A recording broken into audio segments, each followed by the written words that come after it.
Slowhands Rock Talk Show.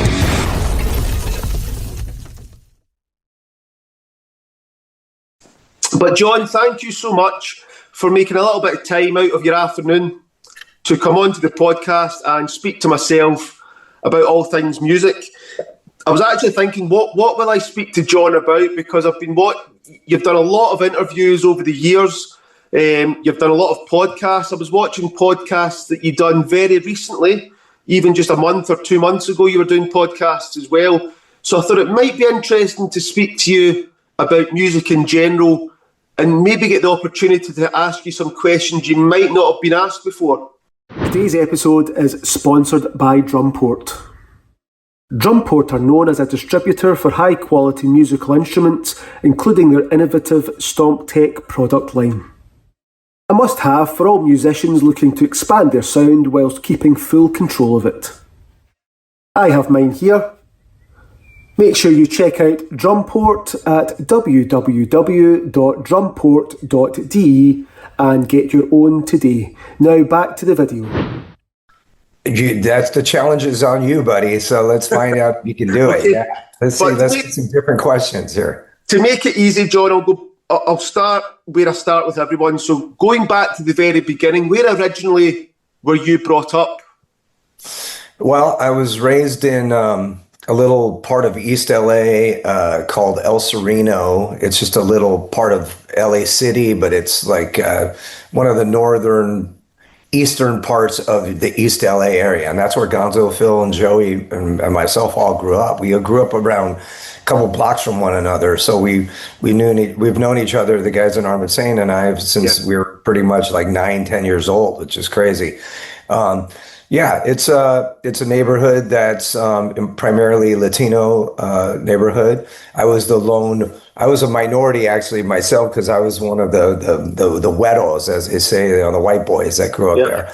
But it was a cool, working class, lower middle class neighborhood, and I'm glad that we had an opportunity to grow up there because you learned a lot about life quickly because it was it was rough. It wasn't totally rough, but it was pretty rough. And like I said, for me, I was kind of a minority because I was a white guy growing up amongst mostly Hispanics. And a lot of my friends who grew up in that neighborhood are friends of mine, and I know a lot of people from there. And there's a lot of pride in that particular neighborhood about Armored Saint and about the people that live there. And Gonzo and Phil still live there. They live with their mom, actually, in El Sereno. So there you go. Something quite nice about friends that you had when you were 9 or 10 years old, and you're still friends with them to this day. Even putting the music aside, it's nice that you've kept a friendship for pretty much your whole life. Yeah, I mean, we have a lot of friends, the Armored Saint guys and I, we have a lot of friends that we've known for almost that time, or even into the junior and high school time. And then at some point I transferred high school to South Pasadena, which was a much more of a middle affluent neighborhood. I was just ready for a change. And so I'm glad I did that because that's where I met Dave Pritchard. And then Gonzo actually followed me, and then he went to the same high school. So we were there for like a year and a half. And that's where we met Dave. And if we would never have done that, we never would have met Dave. And then we ended up becoming friends with a lot of the people from that neighborhood. And ironically enough, a lot of the people from the two neighborhoods became friends. So it was cool. It was like we kind of bridged these two neighborhoods that were very different together.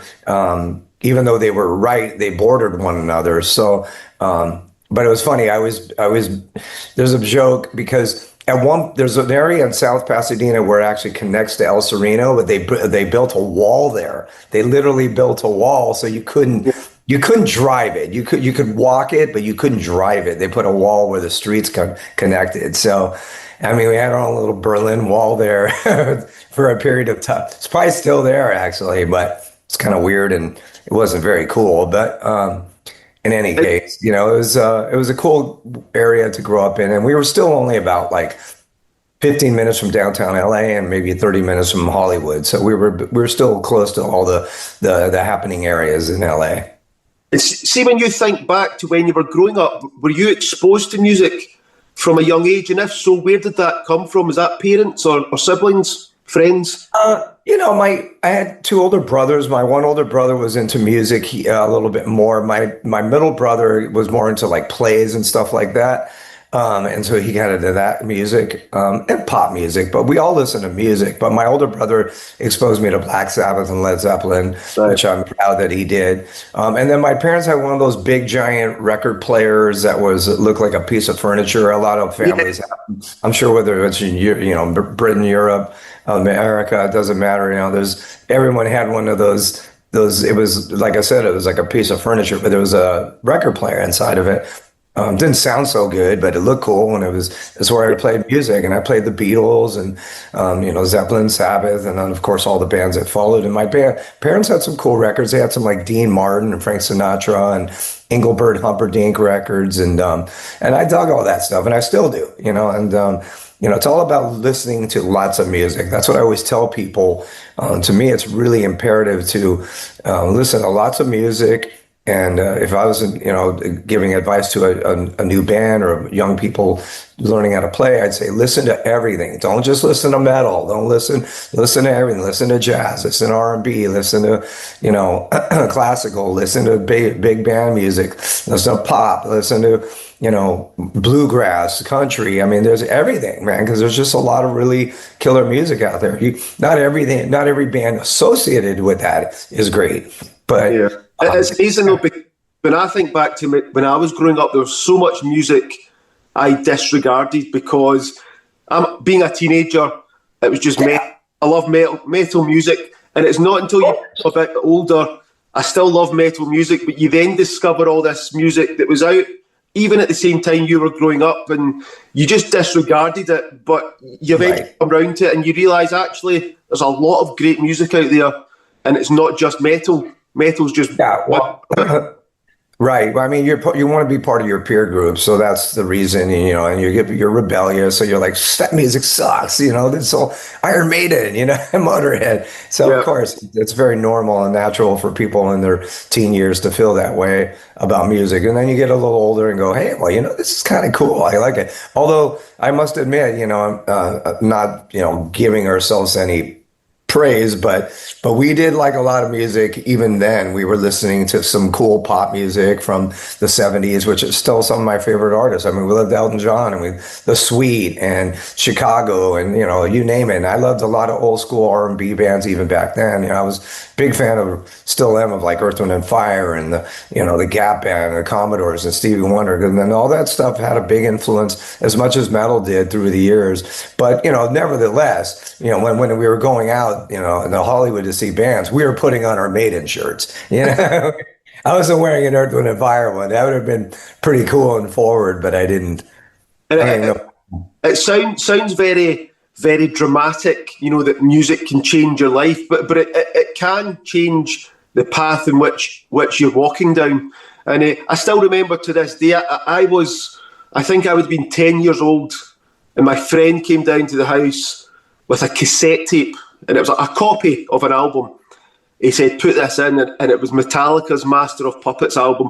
No idea who Metallica was, no idea what heavy metal was, what Master of Puppets was, but there's something connected. I don't know what this is, but I like this. And of course, you look at that and then, right, what other albums have they got? And then you discover Megadeth and Slayer, and it goes on and on and on and on. And the other big influence is, and it's something I think everybody should do once in their life, everybody should go to a live concert at least once. What was the first live concert, the first professional concert you ever attended? Well, I always say that the first one I went to was Kiss at Anaheim Stadium. I might have saw this artist who was like a country artist named Trini Lopez, and I think maybe my mom took me to see him, which was cool, at the Greek Theater, which is great here in LA. And I might have been younger than that, but when I went to go see Kiss, I was 12.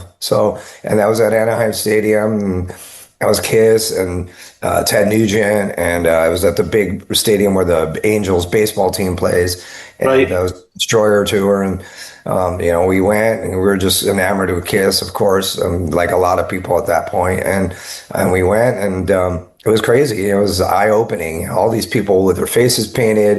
It was very alluring at the same time. It was a little scary because I was so young, and most people were at least teenagers or not in their 20s at that point at that show. But it was a great show, a lot of fun. Bob Seger was on the bill, who was amazing, and I'm a big fan of his. And it's nice because obviously over the years times change, but when you walk into a concert today, for me, it still feels the same in my 40s than it did when I was a teenager.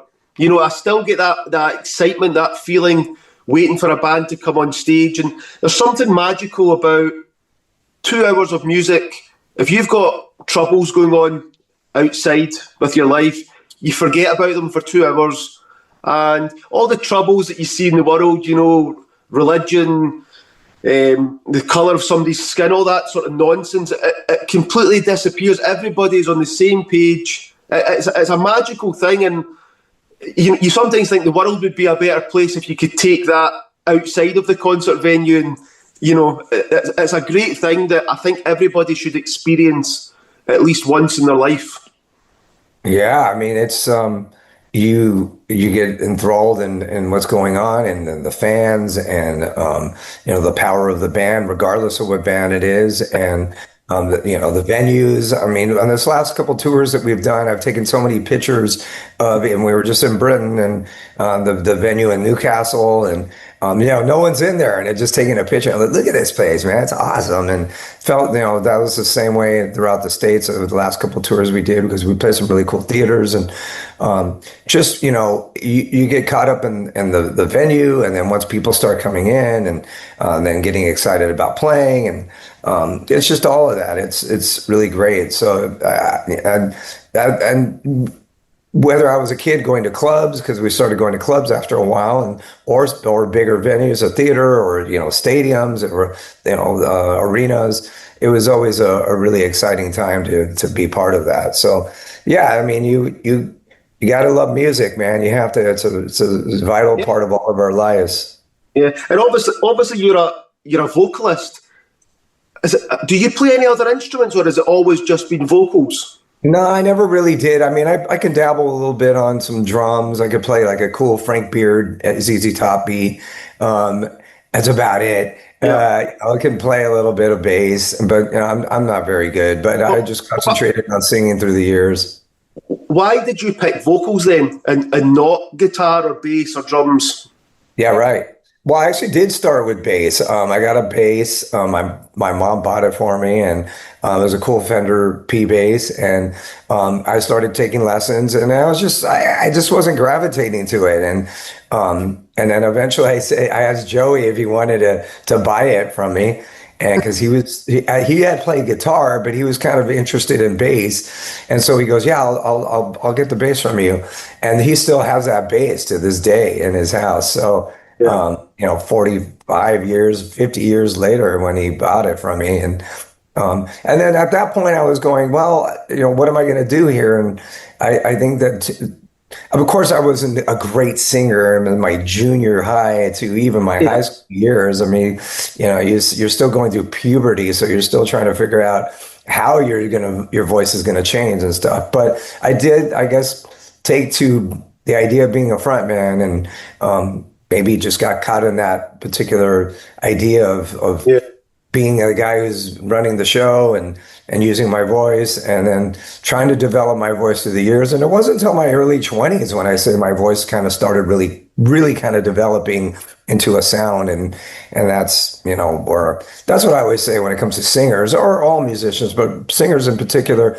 It's more importantly to have your own unique sound than, I have a 5-octave range, and I don't have any musical background when it comes to theory or teaching. I've done some vocal lessons and I still have, and I've done some recently because I'm trying to preserve my voice at this point in my life. But I really don't have much musical background knowledge as far as theory, but I think it was really important to me to always develop my own style. And I think that's the key to rock musicians, not just singers, but everybody. Everybody, guitar players should have their own unique style. When you hear it, you go, that's him. You know, even a bass player or a drummer, you know, you hear it, Keith Moon, it's undeniable. When you hear the way he plays, it's just his own style. So, and Lemmy, you know, as a singer and player, you know, whoever, you know, it's more about creating that own unique sound. To me, that is most important.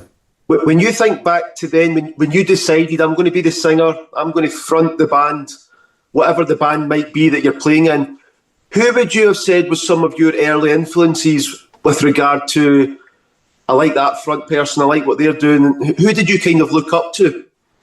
Well, you know, we were big fans of you know, Robert Plant and Ozzy Osbourne. I mean, you know, those two guys in particular are still the two, you know, guys that probably started it.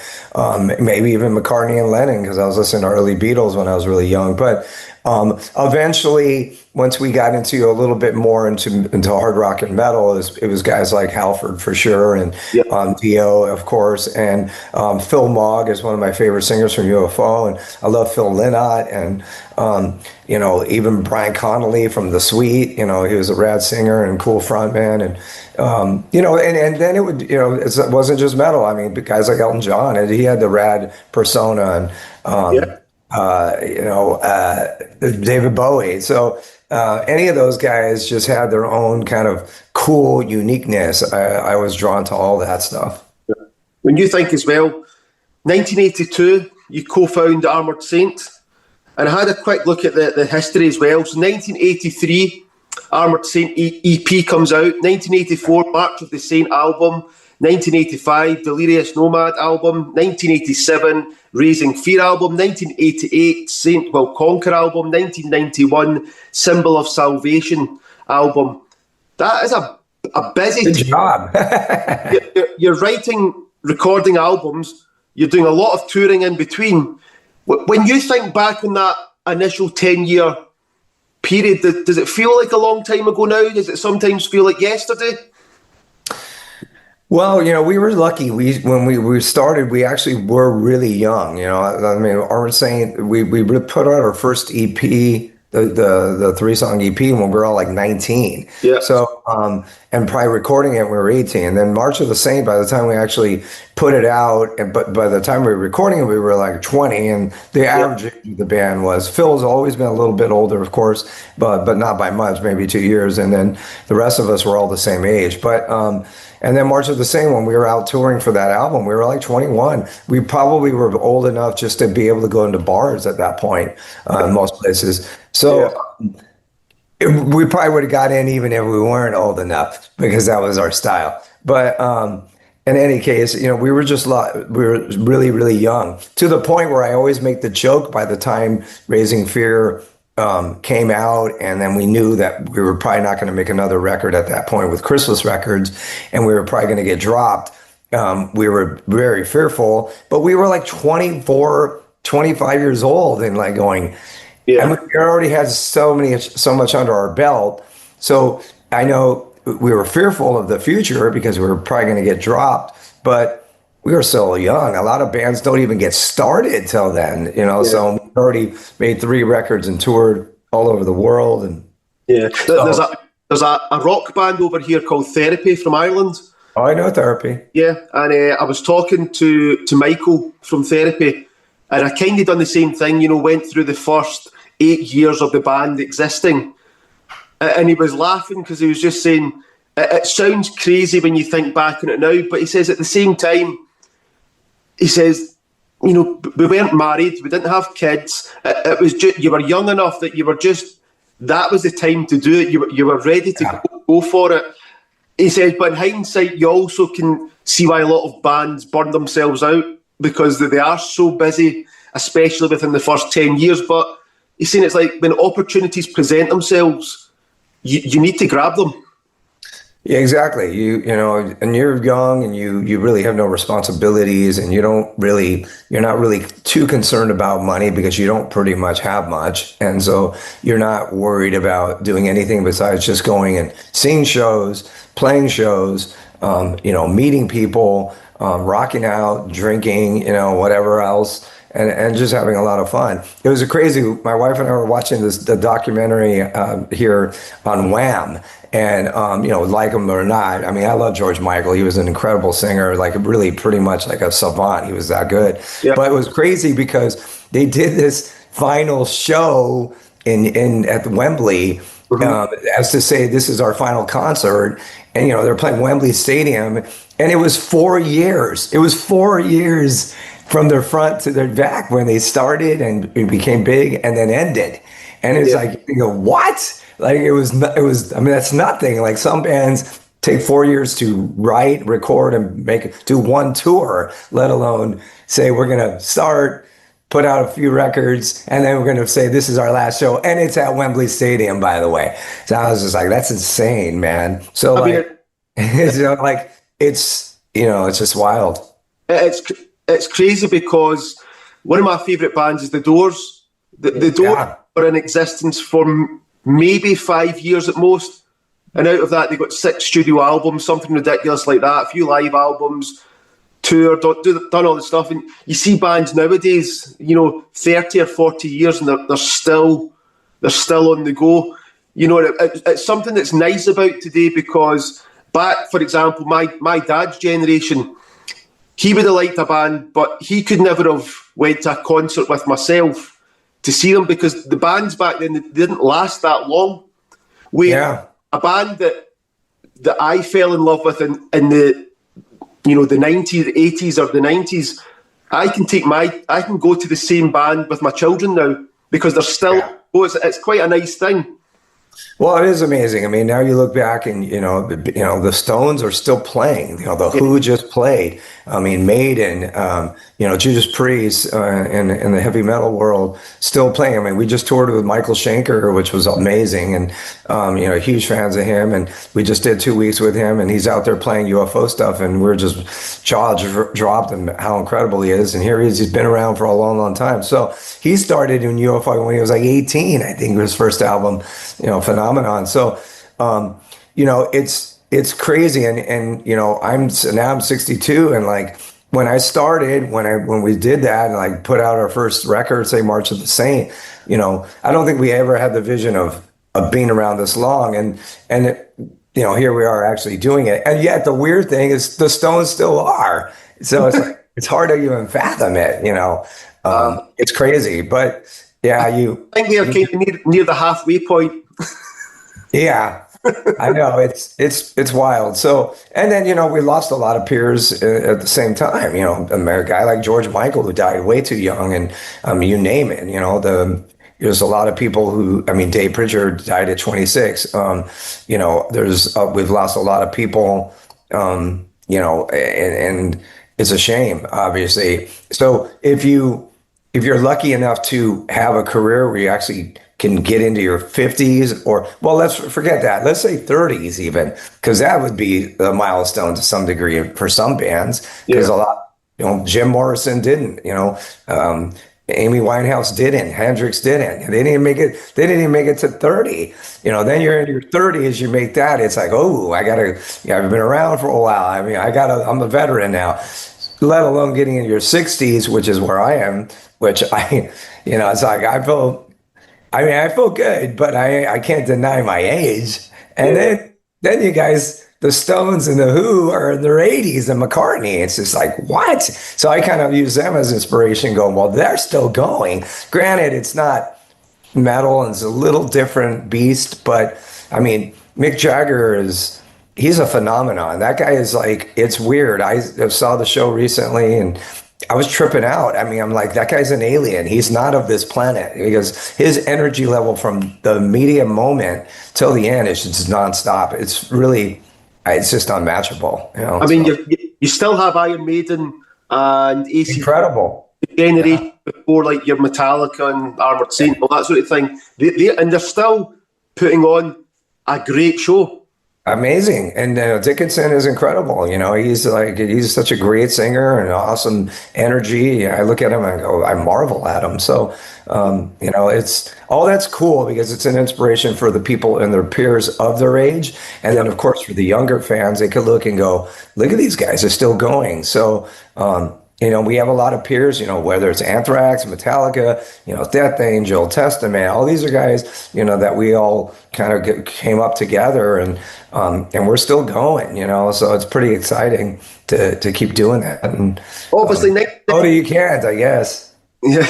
1992, you joined Anthrax. So how did that come about? And what was the first song you ever played with them, like in a rehearsal? Do you remember? Well, we had to play some old tunes because I had to learn a couple things just to sing them, right? So, and I was picked a couple. I always liked "In My World." That was like one of my favorite songs. So I was like, let's play this one. I like this one. And they were like, oh, okay. That was a pretty popular song, but it was, not like Indians or I Am the Law or something. So, so we played a couple old tunes. And then once it was like, oh, yeah, this feels pretty good. I think the next important step was, can we write together? Can we, can John Bush sound like he sounds in Anthrax as we work on new material? So that was really the final telltale of whether or not I was going to be in the band, is let's see if we can create together, because that's what the future is, of course. So and then we started writing tunes, and I always say we wrote only in probably like an hour. Right? And then obviously Charlie had the music to it, and Scott had some vocal parts, but we just started messing around with it in the rehearsal, and boom, we had it. And so I think that was the first song we actually wrote collectively as that unit. Yeah. How did you find the band dynamics compared to, you've just been in Armored Saint for the last 10 years. How was the band dynamics going into Anthrax? Was it similar, but it's Anthrax rather than Armored Saint, or was it a different setup? Well, they're all New Yorkers, so that was a different vibe. I'm from California and Los Angeles. Yep. So it was, I had to kind of start vibing with these New York guys, and which was cool because there was a parallel, even though, they're very different cultures and cities, it's still big metropolises where you grew up. So there is a similarity to that. But, they were this established band. They were much bigger than Armored Saint. So, I definitely looked at them and admired their successes. So, I was trying to find my way. I'm not really that aggressive as a person. I always say I'm more like a bass player than a singer, really, when it comes to my personality. Don't get me wrong, I can be big. I am, I guess, especially on stage. But like usually I'm fairly subdued for the most part. I can be boisterous when the moment is right, but I'm not somebody who comes in and goes, I'm taking over. That's just not my style. Yeah. So I was trying to find my way and fit in and get to know them, because I really didn't know them at all. So, I think that was the most important thing. And then we share a lot of some of the same passions and interests in music and film and you name it, and comedy and whatever it is. So it was easy to bond, and it was great. We started writing, and we look back, and Sound of White Noise is, when you look back on the first record that I made with them, and I'd say that was a pretty successful one. So a lot of great tunes.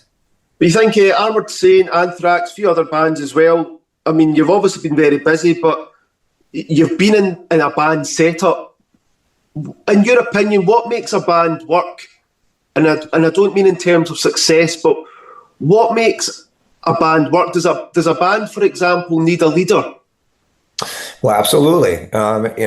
Sometimes Armored Saint kind of started as this democracy kind of thing. Yeah. Everyone's young, so everybody wants to say, and everyone has something to say. But as time goes by, I think it becomes a little harder to work like that. And I think that's sometimes where bands actually end up, finding their demise. But so you do need somebody who's, the captain of the ship. And doesn't mean anybody else is less important, but you do need somebody to kind of steer the ship. And for Armored Saint at this point, it's Joey. Has been for years now. But it doesn't mean that everybody doesn't have something to say and a contribution. So what do I think? I think roles are key. I'm a big sports fan. So, and I find there's a lot of similarities when it comes to that. Like, take a soccer team, for instance, Yeah. not everybody is going to be the scorer. You need midfielders, and I don't know soccer that well, but I know it enough. Defensemen, the goalie, obviously. So everybody has their roles. And I think that's the thing that's important.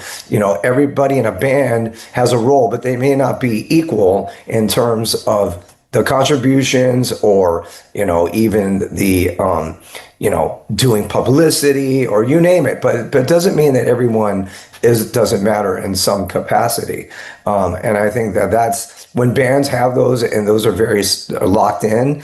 I think those are the bands that can endure tough times, and they can be the ones that get through whatever challenges that you'll find, and or even the successes, and just be locked in, like I said. So I think roles are really the key thing. And again, like I said, I compare that a lot to. I'm a big basketball fan, so not everybody's Michael Jordan. You got to have Scottie Pippen, who's a secondary scorer who's also important, and Dennis Rodman, who's getting rebounds. And I take that team because Chicago Bulls were just a really great basketball team in the 90s and won 6 championships. So something to be said for that. Just a very quick message to say thank you for watching. Remember to subscribe to the channel, hit the notification bell so that you don't miss any future videos, like and leave a comment. Let me know what you think of the episode and give me some suggestions on who I should interview in the future. Back to the video. I think the key word is team. It's a team effort. Team, yeah. Exactly, and teamwork, and again, it's just when those lines get a little blurred, and they do, and let's face it, rock and roll, man. A lot of stuff starts feeding into things. Egos become big. Money comes in, fame. It does kind of affect people, and you got to stay grounded, and it's not always easy to do that. And when those lines get blurred, that's usually when you see somebody leaving, or somebody, getting fired, or a couple people leaving, and those, let's face it, I'm sure if you ask every band, they'll say those are really big challenges that you have to kind of figure out how to navigate through. Yeah, it's funny because on the podcast, we just started doing a couple of reaction videos as well. And it's actually my sister comes from the theatre world. Her professional career is in the theatre world down in the West End. And I thought it might be fun to introduce her to some good music and get a reaction. And we watched Queen perform back in 1981. I showed her a Queen performance, and she was commenting about there's only 4 guys on stage, and but they all know their role, and when they work together, it makes the overall thing better. You know? I mean, Freddie Mercury is obviously the main focus, but without the other 3 guys, it doesn't work for him. Needed each other. But then I laugh because someone just earlier today had said that The Who is a strange band because there's 4 guys, but it was the only band in history that had a lead vocalist, lead guitarist, lead drummer, and lead bass player. I know, and how they made it work is phenomenal, actually, because Entwistle had to keep up with Keith Moon, so that's why he had to become the lead bassist, right? And he was a very busy player at times. And then, I mean, Townsend probably kept it kind of grounded with a lot of the rhythm playing that he did. And Queen's a great example too, because talk about 4 extremely talented people, whether it was Freddie or even John Deacon, he was incredible as a bass player and a great songwriter. So, and Roger Taylor was a great writer and songwriter and singer. That was high voice harmonies. Yeah. Pivotal to the Queen sound. And then, of course, we don't even have to talk about Brian May, how talented. So, I mean, to be able to, again, you got to find those ways to make everyone work. And it's not always going to be easy. The beauty about Armored Saint, and I've been talking about this a lot, is that other than Dave, who was in the band in the 80s and unfortunately lost his life to leukemia, it is the same 5 guys who have made records since then. Since 91, not too many people can really say that. It's the same 5 dudes. And don't forget, there was like a 10-year break where I left. So, and then we came back and it was still the same 5 guys that it is today, which is crazy and very unusual. So, I make the joke, and I've even said it on stage recently. I'm like talking about that and going, it's not all strawberries and cream, like I'm not saying that, we have our issues, but you get through them, and then that's why you try, you just keep going on, and you become this kind of juggernaut thing that you are. But it's hard. It's hard to be in a band sometimes, and I get really frustrated, and I like tell my wife, bands are stupid. And it's like, only because I'm just frustrated at that moment. But you got to like. It's not always easy to do that, to make it work, and again, knowing your roles and knowing that the key component is the brand, if you will, or the the name, that you're all working for that. So, but you do have to navigate through egos, and it's a challenge, man. Oh yeah, I'm sure it is. But I'm curious as well, John. I sing and play guitar, but I would always say I'm a guitarist first before I. Okay. But I've got guitars that are 30 years old. Now, they've got bumps and scrapes on them, but you restring it and it can sound just as good as the day you got it from the shop. Your voice is your instrument, and you kind of touched on this a little bit earlier about a wee bit of vocal coaching, but how is your singing voice now compared to, for example, 30 years ago? Because your voice will naturally age as well. So how do you feel your voice is today compared to 30 years ago? Well, and I think it has aged, and I think I'm more of in a register where it actually sounds better and it sounds warmer. When I listen to early Armored Saint records, for one, I sound so young. I just sound like a pipsqueak, as a slang term. Sound like I sound like a little kid. That's what I sound like to me. Now I sound like a man, of course, but and have for a while. But I think there's like a mid register in my voice, which is probably the sweet spot. I couldn't tell you what range it actually is, because again, back to my lack of music theory knowledge. But it's I'm probably a baritone, I guess, is really what I think I am. But I think that is knowing what I can and can't do, my limitations. And trust me, it's a challenge. Sometimes I have to sing these early Saint records, and they're the voices I'm saying is high stuff, and I got to figure a way to make it work where I still make it sound like it, but, still make it sound like something I can actually do at this point in my life. So I'm always figuring those things out and trying to find ways to sing things to make it sound powerful, and maybe even better than it did. I'm doing these 3 shows. I think I'm hoping about these 3 shows where I'm singing the songs of Anthrax, and I'm practicing those songs. And those still songs are 20 to 30 years old. So, and I was young then. When we made Sound of White Noise, I was like 28. So still a kid then, the way I look at it. And so I sound different then. And now I just found out the tuning was not what I thought it was on that first 2. So I think we'll tune down. It'll be E flat instead of E standard, and it'll probably be a little easier to sing that, I hope. But yeah, it's just I think it's the most important thing is to try to find that sweet spot range where you sing and it feels like a comfortable place to do it. But my voice is definitely aged, but I think for the better, actually. So that's fine. And obviously.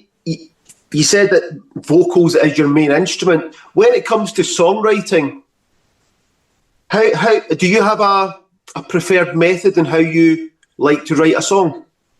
Well, I usually listen to music first, whoever gives me the music, and we're working on something, and then from there I run with creating lyrics. I know I have a lot of I have a folder, is a notebook where I have a lot of phrases or just a one word or like a line. I'm not really somebody through the years who've written a song vocals for lyrics first. It can be done. People do it, of course. It just hasn't really been my thing. Usually the music has inspired something. So I'll go look at my notebook of ideas, and I'll go, oh, this seems like it could work phrase wise, or like I like this particular topic of something that might blend well with this sound of this particular riff. So that'll kind of get the ball rolling, and then I'll just start running with it. It's weird, a lot of the times I'll start writing lyrics with an idea in mind of what I want to say, or maybe not. Maybe just start writing words. I like the way words rhyme. And there was a song the other day because we're mixing the Armored Saint record. It's actually done now. Yeah, yeah. We're gonna need to master it, but it sounds great. By the way, it's a killer record. I'm real proud. And one of those songs, I knew what my original idea was for it, but then when I was going, I was kind of proofreading the lyrics to make sure they were correct before we sent them off to get the art done. Yeah.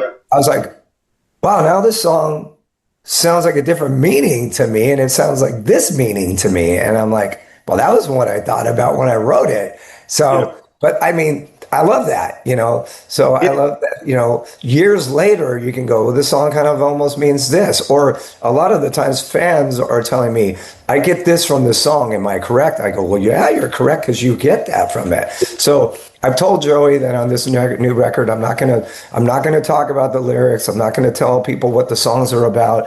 It's gonna be probably hard from a press perspective because they're gonna be like, hey, tell us about the songs. I'm like, no, and they're like, huh? And like, no, man, no. I want you to tell me about the songs. So. I'm really adamant about having people get what they get out of these lyrics on this new record because I think there's some really cool stuff, and everybody kind of contributed some ideas to it. But I think it's going to be cool to have people tell me what they get the feeling of the song is, and it worked. And there's no wrong or right answer to me. Yeah. It's one of the really cool things, especially about lyrics. I can remember Eddie Vedder from Pearl Jam talking about the first big song Alive, one of their first big hits. And he wrote the song and he'd said it was almost like the chorus, I'm Still Alive. Initially when he was writing it from the perspective that it was a curse. But he says over the last 30 years, it has now changed that it's a celebration. But then he then says, I can go and speak to 100 fans, and 100 fans, it will mean something different to 100 different people. That's the beauty of music and lyrics. And that's awesome. That's great. That's exactly, I couldn't say it better, and I agree with him 100%. So, and, Eddie Vedder's an amazing writer and creative lyricist and awesome singer and very passionate guy. So, I looked at him and I'm impressed with what he's saying. So, and I agree with it. Yeah. I know that obviously back in December 2011, a wee while ago now, you got the chance to play with Metallica. Back then it was their 30th anniversary. Right. We're a little bit further down the line now, but how did that come about? And who picked the song The Four Horsemen? Was that yourself, or was that something they wanted to do with yourself? Well, I think the obvious choice was it had to be something from the first record because we were acknowledging that this is a guy who was asked to be in the band but didn't do it, which I've lived with for my whole career now, which is funny. It's okay, I just always have to kind of laugh and go, yeah, I'm the guy who said no to Metallica. What an idiot, but. It just, I always say it just was not my fate. But we've talked about that. And when they were doing this thing, which that thing was such a cool, those 4 shows were amazing because they had so many different people come up and play with them from, King Diamond to Ozzy to Lou Reed to, Dave Mustaine, you name it. So it was really, really, really cool. And Kid Rock, and Armored Saint, so it was really fun and really an honor to be part of that. But, they brought the idea to me of like, hey, we're going to tell the story and then have you sing a song with us and say, well, this is what it would have sound like if he had joined. And so it seemed, like I said, an obvious choice to be an early song. And I listened to the record and I was like, yeah, let's do the Four Horsemen. Are you going to play that? And well, they were playing everything, but it was like, it just seemed, I didn't want to do like Whiplash or Seek and Destroy. I mean, those are kind of like those, let's face it, so many of those songs are staple songs onto that record. But I just kind of felt like it's not a deep track and it's a really popular song, but it's not Whiplash or, Hit the Lights or Seek and Destroy. It's a little bit more off. So I thought that would have been cool. And when they played that song, they kind of had to relearn that middle section because when they did that song live, they kind of edited it. So that's right. And but it was an incredible honor to do that. It was a highlight of my life, and like I said to people, even if I would have joined Metallica, which was never my fate, imagine a world without James Hetfield as a lead singer in a band. Like, I mean, that's just impossible to think of that because, you know, he is such a, he is metal, you know, he's James and it's Metallica. So he needed to be the voice of a band. And, you know, he is the voice of that band. So it would have been weird if he would just became the rhythm guitar player. You would have lost out on one of the most awesome frontmen in rock and roll history. I think it's that thing. Looking back, though, nobody could have guessed that they would have went on to become what they became. But the reason, I never did, you know, for sure. You know, and the reason they became that, a lot of that comes down to the fact James Hetfield is front and centre singing. It is, and James, like, he really became this incredible singer because you listen to like a lot similar to me. If you listen to the first album, yeah, he's great. You know, he's you know, raw and stuff. But you know, then you listen to like the Black album or even Puppets, and his progression through the years, which just became incredible. And then you know, he's doing stuff like Nothing Else Matters, and you know, Turn the Page by Bob Seger, and still, you know, has his metal voice, of course. But like, he just became a really incredible singer, and of course, an incredible frontman. So, you know, I saw Metallica when they played with Saxon at the Whiskey A Go Go with Mustaine and Jason Newsted. I mean, not Jason. Sorry, the first bass player they had. What's his name? Pardon? Cliff Burton? No. Before Cliff. Was it Ron McGovney? Ron McGovney, thank you. And James was just singing. He wasn't even playing guitar. He was just singing. So I mean, I saw Metallica then, and you know, they were pretty young and raw, but and they were, you know, it was pretty funny. But you know, what they went on to become was phenomenal. And I think it's just a lot of it is just timing, connection.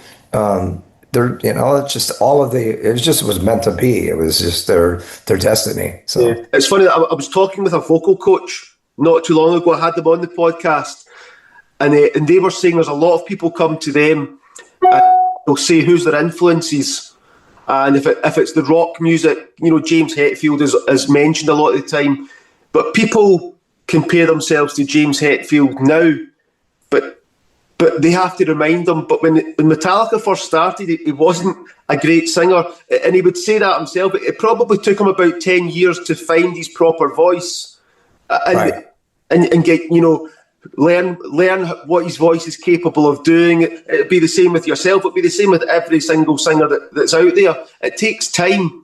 You know, your voice is the same as playing the guitar or drums. You'd like to think the more you do it, the better you get. Absolutely true. And again, it's also about creating, like I said, you know, your style along the way too. So you're trying to figure out, you know, how the best way to use your voice and how you can use your voice without like losing your voice.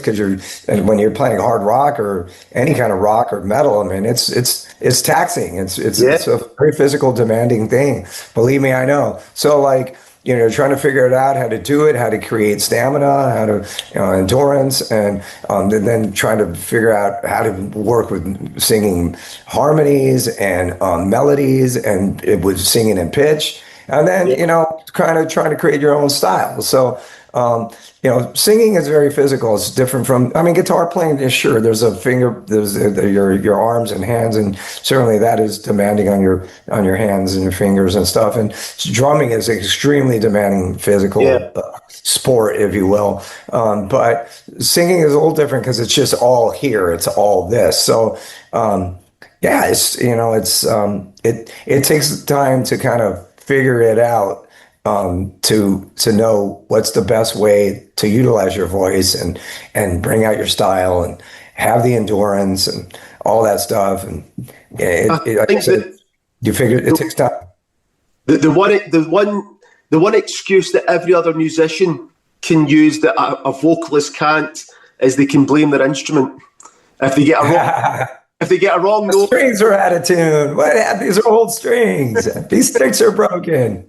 But for anybody listening, what's your plans for the rest of 2025? You did talk a little bit about the Anthrax thing, but what's your plans for 2025 going into 2026?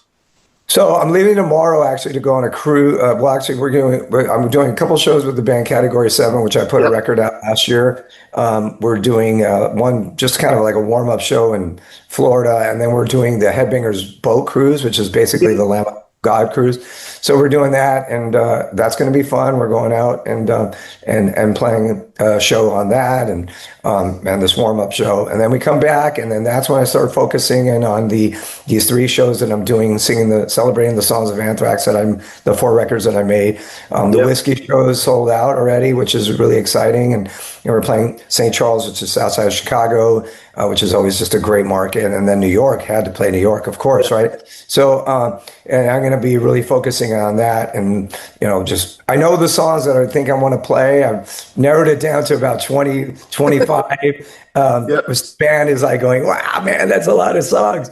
I'm not going to play that many songs every night, of course, but because that is good. The cool thing, where the Category 7 guys are going to basically be my backup band. Yeah. So we're going to do like 30 minutes at a Category 7 and then come back out and play the Anthrax tune. So it's going to be really fun. It's going to be really celebratory, and I haven't sang these songs in a long time, and it's going to be fun to do it. So I'm going to, once I get home from this cruise, I'm going to really focus in on that, and then that ends the year, and then the new Saint record comes out in probably April, and we'll probably be doing a lot of touring in connection with that, because we love it. With the record sounds really awesome. I'm really proud of it, and I think fans are going to dig it, and so I'm sure we'll be very out there in everybody's face on the road, and hopefully we'll do a bunch of dates in Europe and Britain and the States and South America, and I'd like to get back to Japan and, well, maybe Australia, because we haven't been there in years. So it's going to be a lot of work. So, Well, if you're in Scotland, if you look out into the audience, I'll be there. It's funny. Armored Saint has only done one show in Scotland. I think we played, I guess, was it the Garage maybe or something? Yeah. Because the shows that I did with Anthrax in Scotland, we played the Barrowlands, of course, and the Garage, and I always say those are some of the best audiences in the world, and I'm not just kissing ass and saying that. I mean that sincerely.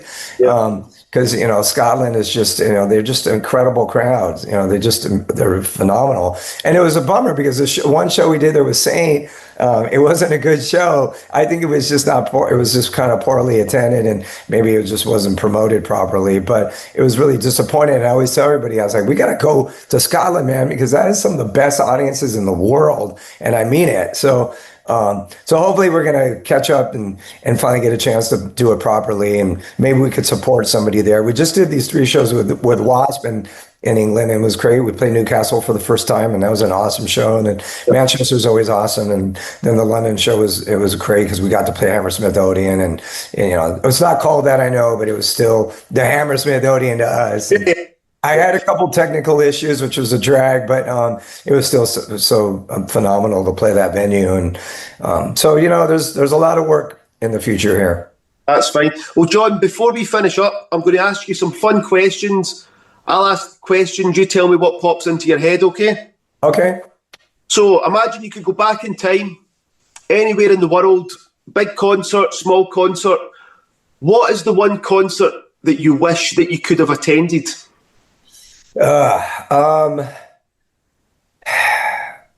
Wait, let me think here. Well, okay, I'll say this one just because this is one that pops in my head. All the guys in Saint went to see Rush and UFO at the Santa Monica Civic, legendary show. And it was Farewell to Kings and Lights Out album, right? But my mom wouldn't let me go. I was young. We were all young. And she was like, no, you're not going. It was a school night or something. And I was, who knows how old I was, 14, 13, 15, who knows? But she wouldn't let me go. And to this day, I'm like, argh! And Joey and Gonzo and Phil all did go to that show. So I missed it. So I'll say that one because I'm still pretty annoyed that my mom wouldn't let me go at that one. That's fine. A similar question. See if you could go back and attend one of your own gigs as a spectator. Is there a particular gig over your career that you think would be fun to go and watch yourself on stage? Well, the Armored Saint show that we did, Perkins Palace, which was after we signed to Chrysalis, it was it was Perkins Palace was a theater. It held like maybe 1,800. We probably had like 12 to 2,000 people there because it was just oversold. And it was the one show that I came out wearing the armor suit and just for the first song, and I took it off. Yep. It was a pretty special show in our history. So I'd say that one. If I could be in the crowd for that, it would have been pretty cool. Okay. Thinking, not including any of the albums that you've been on yourself, does the perfect album exist? And if so, what is the album or albums? Yeah, as a fan, I would say there's definitely some perfect albums out there for sure. I mean, I think of like Aerosmith Rocks is a pretty perfect record. Maybe something like Night at the Opera would probably be one that I'd say was up there as a perfect record. I mean, there's probably a lot of them, to tell you the truth. It's hard to I don't know if any of Armored Saint or Anthrax records are perfect. I'd say there's a couple that are pretty close as far as what I think. But I don't know about perfection. That's a pretty high level. I don't know. There's Jailbreak, is another record that might be, in my opinion, one of the most perfect albums as far as a hard rock band goes. Yeah, there's a lot of them, probably. What about, do you have a favourite album cover by another band? Well, let me see. It's got to be probably something that just had an impact on me back in the. The No Sleep Till Hammersmith cover is pretty amazing, right? It's just like if you look at that cover, you think, I need to go to that show, right? There's just no other way to say it because look at it, It's because I think artwork is overlooked nowadays, but I still think it's important. Which one? I'm just saying artwork, album artwork. Yeah, often overlooked, but I still really like it. Our work is super important, and we're very fortunate that every record we made, Metal Blade has made vinyl for it, and I love vinyl. To me, that's the best way to listen to records. Yeah. I know that there's a resurgence, and it's never going to be what it was, of course, but to me, it's still the best way to listen to a record, and the artwork, and opening up an album, taking the sleeve out. To me, it's the best. I still love CDs too. I don't feel the same connection if I just download a record, I don't feel the connection. I need to have the artwork, even if I look at it once. Yeah. And when you think thousands and thousands of great songs written and recorded across the years by different bands, different artists, what's the one song you wish you could have sat in the recording studio to witness the band record it? Oh, wow. Man, you're asking some good questions. I don't think I could always narrow it down to one. But since we've been talking about Queen, how rad would it have been to be there when they were doing like Bohemian Rhapsody, maybe, right? Yeah. That would have probably been pretty amazing. So, I'll say that. But there's many, many records that I would love to have been part of in the studio and listen to it and hear them creating it. That would have been really, really cool. That's cool. Last question for you, John. I know the answer could change daily, but for today, who is your Mount Rushmore when it comes to bands? Who's the 4 bands that you just love? Well, let's say Sabbath, it's undeniable, for sure. Yep. I'll say Queen. They actually had a huge influence through the years on me. So I would say them. Probably Stevie Wonder would be another one. And wow, let me think here. I should put somebody. How about Radiohead? I love Radiohead. So, that would probably be somebody that people wouldn't expect. But I've always been a huge fan for years and years. So we'll put them on there as the kind of alternative band there. That's fine. John, thank you so much for making a bit of time out of your day to come on to the podcast, speak to myself, answer all my questions. You asked some good questions too. You did good.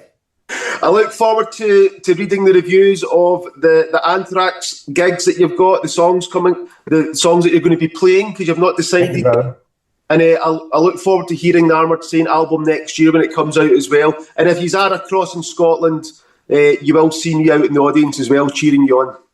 Yeah, that sounds great. Thanks a lot. It was a great interview, and thanks for all the support. And we'll see you probably in the new year. Yeah, cool, man. Cheers. All right, brother. Thanks so much. Cheers.